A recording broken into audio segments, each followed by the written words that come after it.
What brings you joy? Random acts of kindness, I would say. If someone can't receive a random act of kindness, how can they receive anything from the universe?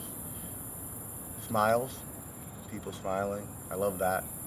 You seeing a toothy grin, just that sparkle in people's eyes when you do something kind.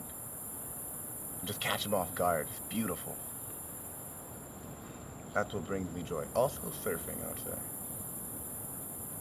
And a collection of beautiful people coming together.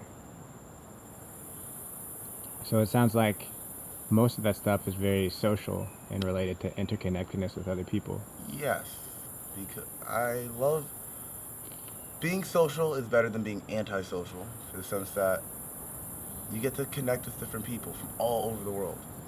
And it's beautiful because even though we're all one species, we're all different subspecies. We all look different, even though we're all the same. And seeing everybody just come together is beautiful. What is your subspecies? Ah, that's a hard one. I would say, I don't know. I always kind of feel like I'm part of everything, but yet I'm stepped back.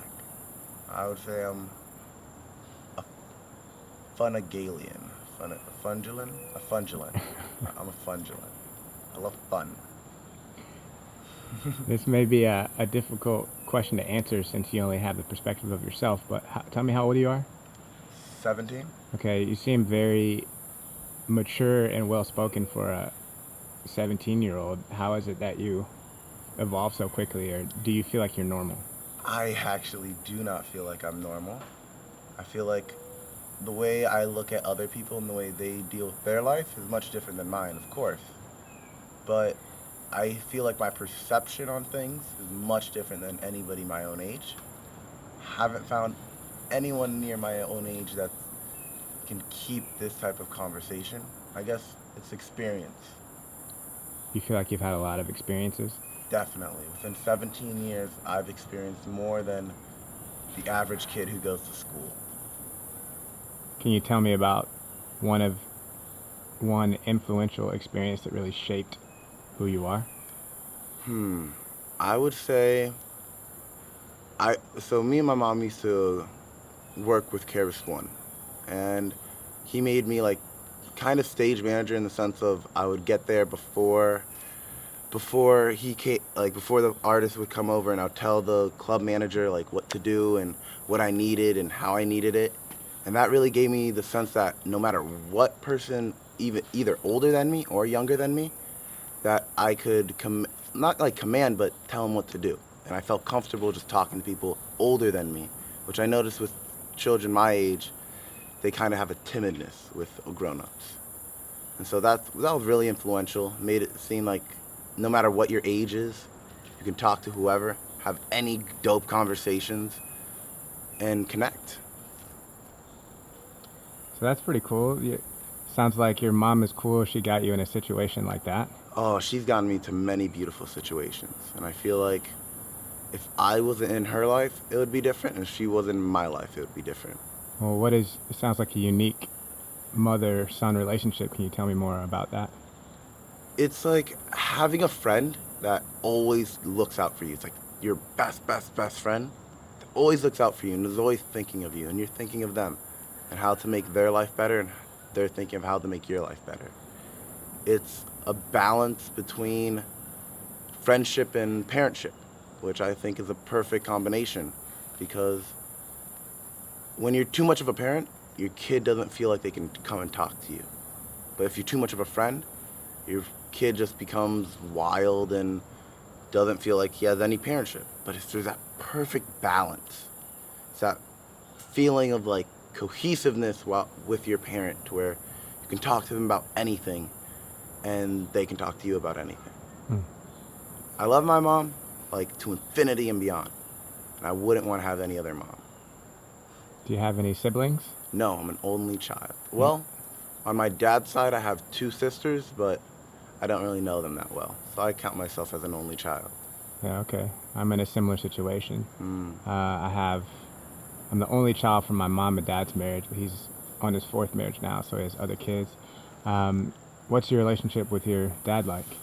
Um, I haven't. I've seen him very periodically throughout my life. I've chosen not to really hang out with him because he he's very egotistical and he shows sides that kind of make me like. Of course, with your parents, there's like you have traits that your parents have subconsciously, and when when I like see my dad, it kind of like he has these traits that I don't want, but I know that are inside me. And so I've decided to not kind of not bond, like kind of not bond with him and see him because I feel like he'll pull traits out of me that I don't want.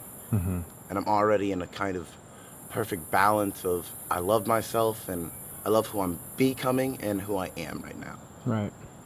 And I don't, he's very egotistical and very self centered, and I Mm-hmm. don't want that. Right. I don't want that to rub off on me. Yeah. I can relate to that. I feel like one thing that was challenging for me, though, growing up without a father was just learning how to be a man, right? Because I didn't have that influence. And I remember when I was like 20, for instance, feeling like I didn't really know how to talk to women that I was interested in, or like I could just tell by the reactions that I was doing it wrong, you know? And I was wondering if it would have been different if I, had like a male influence to kind of guide me. I mean, I feel like I figured it out now. I'm 33, but it was a lot of trial and error. Yeah. I always kind of felt like, what if I had a father? Would it be different? But I think I've already learned how to become a proper man. Hmm. It's not being so masculine, it's also being feminine. You have to find that balance. To talk to a woman, you can't just be like, oh, I want that. Like, ah. You gotta have finesse and like charm and hi, how are you? How's your day? Gentleman status. And I feel like I wouldn't have learned that if I was with my dad. Mm-hmm. That because of the male role models in my life, like Lafa Taylor, Marv Ellis, Drake, even you, I learned from everybody who's like a guy in my life. Mm-hmm. And I take everything that they do into perspective of how I can make myself better. Right. And it's all my mom's friends and all my friends, I call you all my friends family. Mm-hmm. I learned from you guys, and it's very beautiful. And Mm-hmm. you're all teachers in a way. Right. But I don't feel like I'm missing anything without my father. I feel like me, I know I'm going to be a beautiful father. Mm-hmm. I know I'm going to love having kids. Mm-hmm. I hear parents be like, yo,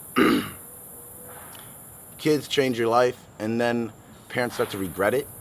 I'm never going to be that kid. I hate parents who regret having children because it kind of makes the child feel unwanted. Right. I'm going to love my kid no matter what, whatever he does, whoever he is, however he wants to express himself or herself. Mm-hmm. You just have to accept your kid, no matter what.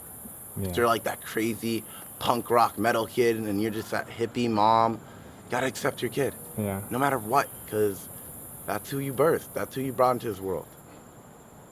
Yeah. I think it's a beautiful thing learning how to expand your perspective or love to include everyone. Yeah. Yeah. And that's why I kind of like festivals, because it's like that oasis from that just normal life. Normal life can be a little bit stressful, and you don't get all the hugs and love and joy that you always get through just going into the normal world. But when you come to a festival, not everyone, but a lot of people are in cohesiveness. Like you can ask for a hug and unconditional love and just come to you. So I would imagine you've been to other festivals, yeah? I have. I've been to Country Fair, Reggae on the River, Lightning in a Bottle, Symbiosis, Earth Dance. What is unique to you or your favorite part of Envision Festival Envision Festival. relative to other ones? Envision Festival has this tribal vibe, I would say. It's really hot during the night and really hot during the day. It's like a cleanse for me personally. I love sweating so much when I dance to where I feel like I'm dripping out all the toxins. I love being able to walk through the path and just fan people and they're like, oh, thank you. You're magical. I don't know. Every festival is unique, but Envision Festival just has this kind of just like pura vida. And that's like the proper word to explain it. Hmm. Just everything's all good. There's nothing really to worry about. Beautiful. Well, thank you so much. Is there anything else you want to share with the people before we sign off? Yes. The human race is one of the only creatures on earth that question nature. We're born like that. As a child, we ask why is this, what is that? But you never see a squirrel sit there in the field eating a nut and then question if he should become a philosopher or if he should become a painter or DJ. Only humans. And it's worked to our advantage.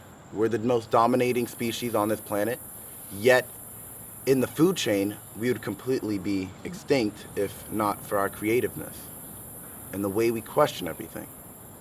We question life, we question the universe, and that's what makes us so beautifully unique. Thank you. Thank you so much.